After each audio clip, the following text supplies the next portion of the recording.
Third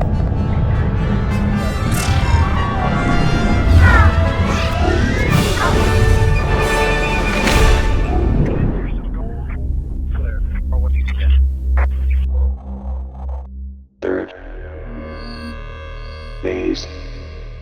We got one more day, guys, and we're happy to be here. Welcome everybody to Third Phase of Moon. Buckle up. It is the day before we hear some declassified information coming in from the Congress, the Senate. We're going to be hearing information from all the alphabet agencies in regards to the phenomenon. What are we going to find out? Well, that's the big question. Will it be a big nothing burger, or we're going to find out some details, something that we could sink our teeth into? Well, this is what Third Phase of Moon is here for, to bring you the public's information. They've been hiding it from us for a long time, and that's their agenda. Are they going to trickle this down as they have for the past 70 to 100 years? Yes, they are, and they're keeping it close to the breast. So we're here, we're bringing the information as fast as possible. So we're going to be going over something that happened over the major city, Shanghai in China. Something happened over the skies of what looks to be something massive. Is this maybe an indication of what we're going to be seeing in the next 24 hours or the next, I don't know. Is it going to be all over the place? Take a look at this video of what looks to be a massive triangular black shadow hidden amongst the clouds. So we're looking at this, and we're looking at it very closely. What's interesting, they're bringing up other videos that compared to the Russia sighting of a triangle and this pyramid shape that was spotted over the Pentagon. We found out these photos, these videos were manipulated heavily. They weren't authentic, but there's going to be a lot of channels putting this stuff out there. But what we're looking at over China that was just captured within the past 24 hours seems to be very authentic. We're looking at this closely. We've done some enhancements, and we're seeing no manipulation. Is this something that is otherworldly? I'm not exactly sure. Could it be one of ours? Does China have their own TR-3B? We got Brent Cousins here, and we're going to be going over some incredible sightings in regards to this China event. Multiple eyewitnesses, including an update from Dark Hour Paranormal, who did an investigation, boots on the ground, in regards to the America's Stonehenge. Where did it come from? Who built it? Well, that's the big question. We're always trying to find out the answer. So let's get back to this China video. Brent, what's your thoughts here? Yeah, there's a couple great things that you're looking at this thing, and then you could see it stationary, and you see at one point in the video, the cameraman actually pans the sky of Shanghai and then moves back up into the sky and captures this triangular object in the sky. And what are we looking at? You could see from multiple angles. You can see the clouds kind of creeping in this kind of, it's very crisp. You could see the triangular shape, and it's sharp. And then the clouds are kind of creeping in it. And that's the best part that makes you wonder, is this real and not some sort of hoax, such as the Pentagon or what was captured over Russia with these pyramidal shape objects floating over the city? What I like about this is that there's multiple angles, again, that are capturing this. But who's to say? There are people with great software and CGI capabilities to pull this coordinated stunt off. But again, this is coming out fluid, and I'm thinking in the next couple days, if there's not more footage coming in from the region, then we're going to have to look at this again. Absolutely. We're looking at it very closely. And so far, we don't have the exact answer, whether this is legit or not. But from what we're looking at, the video coming out of China definitely seems authentic at this moment in time. That's what we're here for. We're trying to get the answers to our questions. So if this video turns out to be authentic, how large is this object? This thing is massive in size. You know, we've got a lot of reports over the years that these triangular shaped craft over 100 yards in size. We've witnessed them ourselves in close proximity right off the coast of the Big Island, Hawaii. Are they visiting over China? I'm really hoping we get more video of this event. And if this is indeed a stealth TR-3B of technology that has been reverse engineered. This is the kind of stuff that I want to travel around in, right, guys? This is the information, the technology that has been hidden from us, in my opinion, for a long, long time. Brent? Yeah, it's, again, just pretty much close to 24 hours what's going to be dropping from the Congress, and we're going to hear from these people, I'd imagine. Hopefully there's some public forum, and they have some sort of meeting that engages the press. That'll be pretty exciting. We do hear that it's possible that there may be a submariner that comes out and kind of talks about sonar readings and their engagement with these Tic Tacs or whatever they are traveling underneath the water at incredible speeds. That's fine and dandy. We want the tangible proof. Let's just see what's going to happen with disclosure, or possible, more like hiding everything and locking it up even deeper in a safe. And these guys are really going to deliver the goods. We'll see what's happening, and it's really the countdown right now. Well, the countdown seems like it's happening, but are we going to get the answers in regards to the TR-3B? I think they should at least declassify this. Like I said, for years, we should see this TR-3B fly over the Super Bowl. This is what we need. Just maybe we're on the cusp of something huge, and we're going to find out, and that's why you're here at Third Phase of Moon. Incredible times right now, Brent, and we're keeping an eye on this, and that's what's important right here. This is our mission, to bring you the truth and boots on the ground reporting. So I wanted to bring you this. Our correspondent, our panel member, was on location at America's Stonehenge. Michael Rozier from Dark Hour Paranormal sets foot on America's Stonehenge and does some investigation whether this is some kind of sacrificial grounds, or is this something celestial in nature. So we're going to hand it off to Dark Hour Paranormal on his boots on the ground investigation. Buckle up.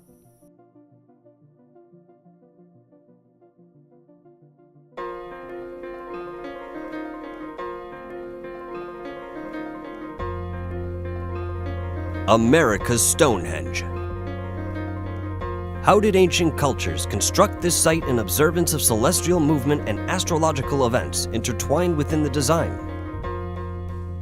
Was this a place of ceremony or habitation?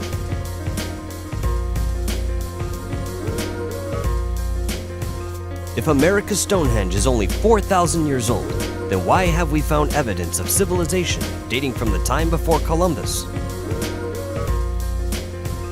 Join us as we embark on a fascinating voyage. Across the planet's largest oceans, people journeyed to far-off lands, anchoring a new life and conquering terrain, constructing some of the most impressive architecture. But when was it built, and by who? We will explore the possibilities and provide a context for this incredible ancient archaeological site. Dark Hour Paranormal and Jared Murphy present America's Stonehenge. We just completed our tour of America's Stonehenge in Salem, New Hampshire. The site is quite spectacular. It is, astrologically speaking, containing a number of alignments, equinoxes, solstices, and we were there just after a major full moon event. There are practicing occults that have used this site. Also, there are indigenous peoples that have occupied this site at least for the last few thousand years. There is many indicators that show, even on our last visit, that Michael from Dark Hour Paranormal himself have identified new structures, new signatures in stone, in crystal, in quartz that no one else has seen. America's Stonehenge draws curiosity from archaeologists, history enthusiasts, and the common family alike. With over 110 acres and only 1.5 acres excavated, there is still much more to learn within the soil and stone structures. With the signage, you see, and then the tail comes down here. Early Americans may have created walls that appear serpentine in nature, but there are differences in the architecture. Colonists used field or glacial stones, building upon the dry stacking method. Earlier civilizations used flat slabs as well as cobble and created points in the construct that rose and fell, reminiscent of a serpent. We think, number one, it's an ancient site. We think it's a ceremonial site. And the question is, who built the site? Native Americans were in New Hampshire going back over 10,000 years, so they were definitely in this area. But there are some pieces of evidence that suggest maybe old world visitations to the New World before not only Columbus, but going back before the Viking period.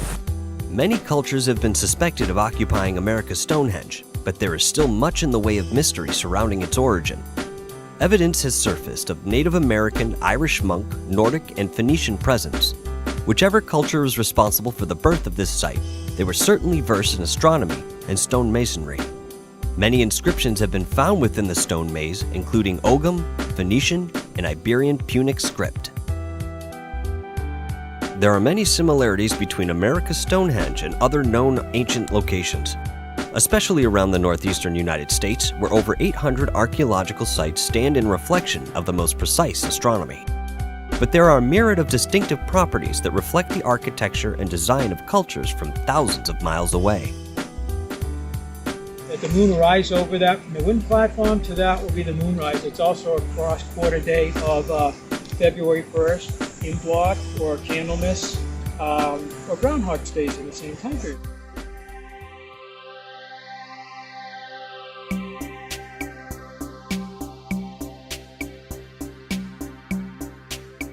Super fascinating, the technology that's available now for America's Stonehenge and new research.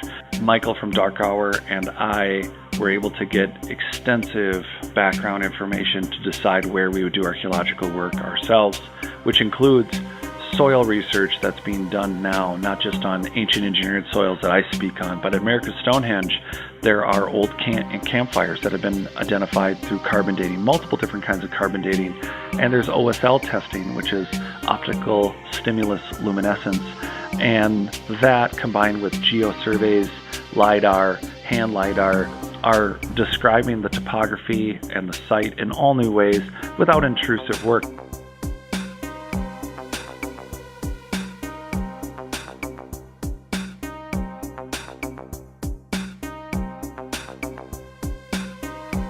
This site is proving to continue to unlock new finds, new answers, and new questions. It's quite spectacular. While there are many fantastic reasons to visit America's Stonehenge, occasionally you'll have a thrill seeker in the way of paranormal investigation that decides to traverse the site. Now, while I'm not against paranormal investigation in any regard, I do believe there are some locations that are best left untouched. In respect to an investigation, what we find at some of these locations may not necessarily be of human origin, not necessarily a dead person who's passed over, spirit lingering in the ethereal. We might be coming up against some very ancient energies that cultures long past had the ability to call in and use to their own will. I imagine Dennis and his family would be held in a particular light to whatever energy is present, dedicating their lives to the protection and analysis of such a site. But there is always the possibility that the spirits called in throughout millenniums still hold the ground sacred and are adverse to any inquiry. My camera froze, I was picking up audio that was not present in my environment, and my electronics in general were going haywire. Nothing was as crazy as what I felt in the way of energy inside the oracle chamber, which I happened to accidentally step into. Oh my god. I don't like it in here. I don't like it in here. What is that? I don't like it in there. I don't like it. I'm not going in there. I don't like it in there.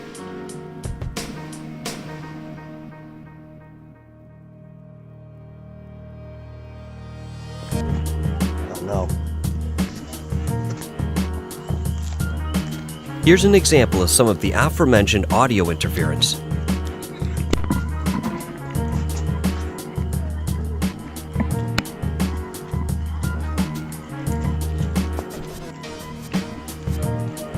As I walked into the chamber, immediately I felt like I walked into a wall of something incredibly heavy wherein it was pushing on my chest and pushing me out of the chamber. This was the first and last experience I had of this caliber. problem with this site, like any others, is when you label things moon temple, sun temple, sacrificial altar, fertility goddess.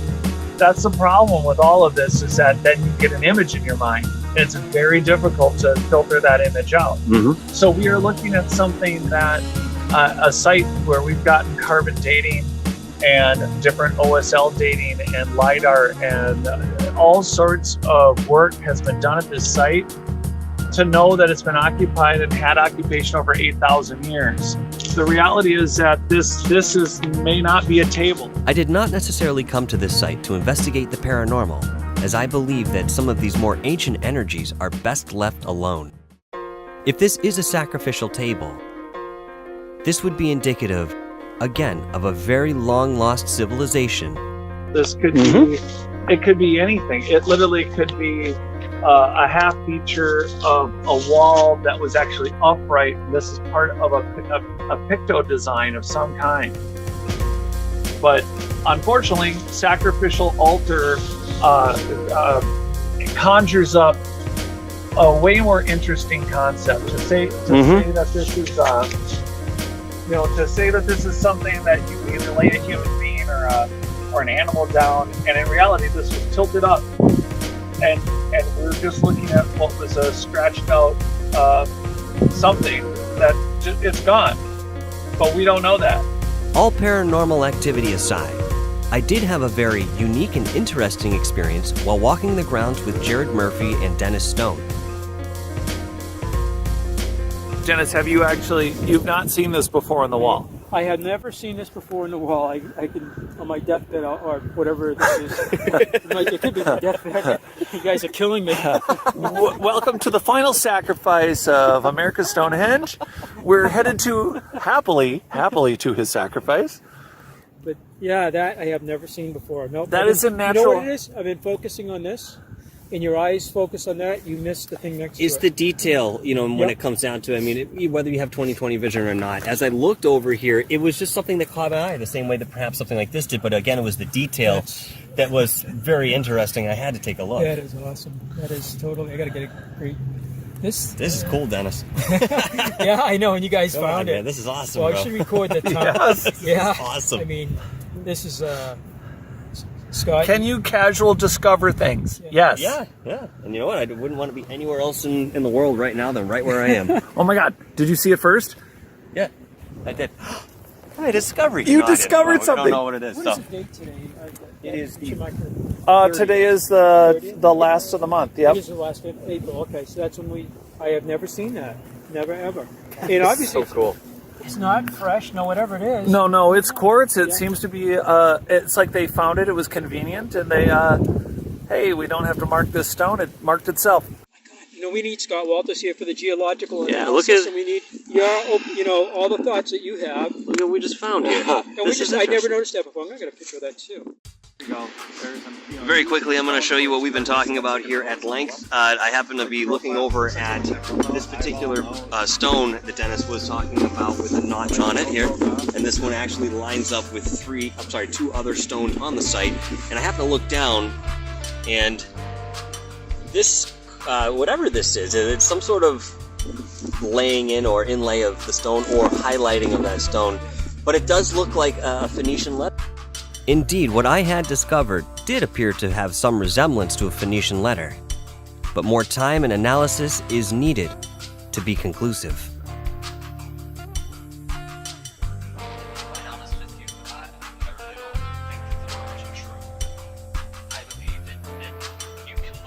Number one, we think there was a layering of cultures at the site, and it may have been used over a very, very long time period.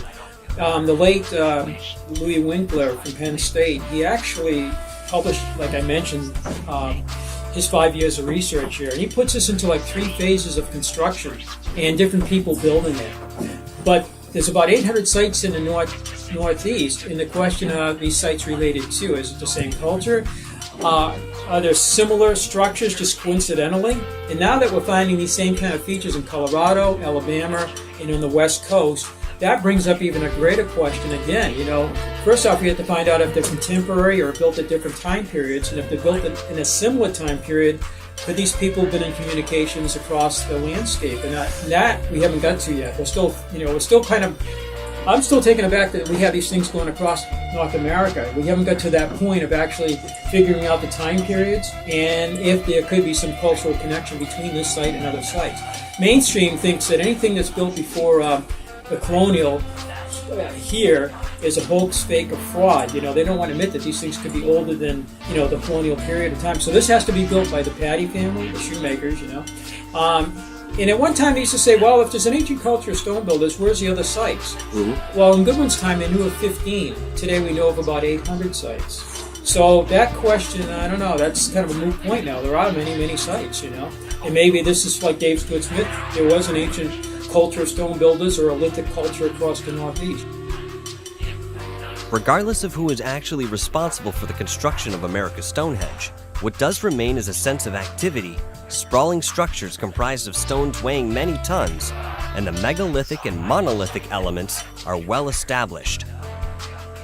I really never have taken it for granted, I've always had a fascination with this, and then when we get into the astronomy, and then the epigraphy of the site, the inscriptions, and then the similarity of these sites to old world sites like the megalithic sites of Europe, and seeing so many comparisons, so many similarities that seem to rule out just coincidence, But it's just a fascinating. Who are the people that built this, And I think about that all the time, Up in we live literally on the other side here, and I think in my backyard we may have one of the one of the oldest, stone-built constructions in North America possible, if the data is correct, And then somebody built this. Where did the people come from?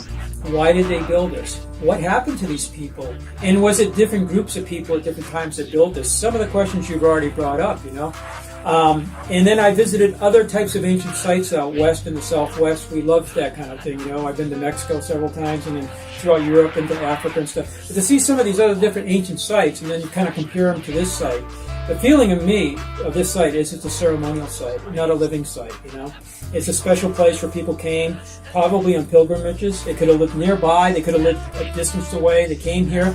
They may have come up here to celebrate solstices, equinoxes, and all of that, maybe a wedding, maybe a death. What you're seeing is an example of LiDAR scanning, which allows archaeologists to excavate without invasion.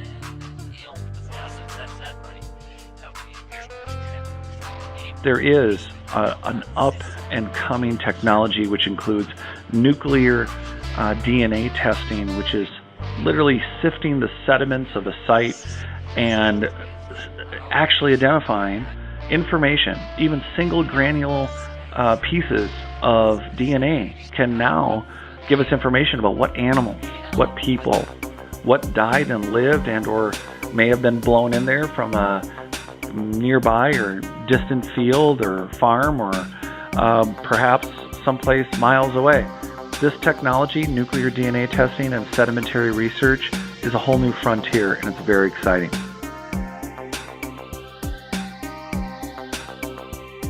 Knowing there is very little information that we can concretely say about some of these sites, their preservation is of the utmost importance. It is significant to note that some of these places have been vandalized times over, and unfortunately, the damage has rendered us blind to history. Between OSL, LiDAR scanning, and radiocarbon dating, we will progressively pursue the truth buried within the earth.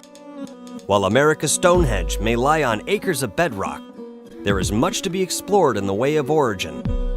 With life becoming less permanent, as we create for the moment and not for longevity, sites like America's Stonehenge whispers a simplicity and balanced way of existence, and murmurs of the harmony we once all knew. Thank you for joining us on this incredible expedition into the world of history and esoterics, forever reminded of a time long vanquished. This is America's Stonehenge. I want to thank everybody for joining us and Dark Hour Paranormal for that incredible insight that you just brought to us. We need more backup. We need more investigation to these astonishing places that people have not seen before. And this is something that Third Phase of Moon's doing, bringing you on the ground reporting, and that's why we're here. Make sure you hit that thumbs up on the way out. Appreciate everybody in the live premiere tonight and all the super chats. It really helps. Keep your eyes on the skies, everybody. We'll see you real soon.